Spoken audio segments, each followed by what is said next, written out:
નમસ્કાર, સમાચાર સાથે હું છું અક્ષય। હૈદરાબાદમાં કોમર્શિયલ કોમ્પ્લેક્સમાં ભીષણ આગ લાગી। હેલ્મેટના શોરૂમમાં આગને પગલે અફરાતફરી મચી। ભીષણ આગમાં અનેક શોરૂમ બળીને ખાખ થયા। ફાયર વિભાગની 10 ટીમો ઘટના સ્થળે પહોંચી ભીષણ આગને કાબૂમાં લેવાના તનતોડ પ્રયાસો યથાવત છે। કોમર્શિયલ કોમ્પ્લેક્સમાં ભીષણ આગ લાગવાની આ ઘટના છે।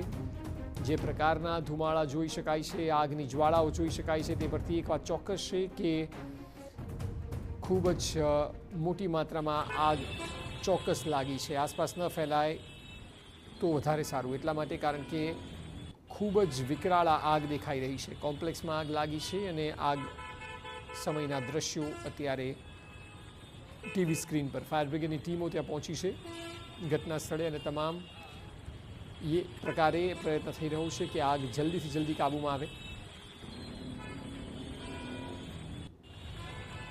આસપાસના લોકો પણ ત્યાં એકત્ર થઈ ચૂક્યા છે અને લોકોની ભીડ પણ છે। પોલીસના જવાનો છે, ફાયરના જવાનો છે અને આગને બુઝાવવા માટેના પ્રયત્નો તેજ થયા છે।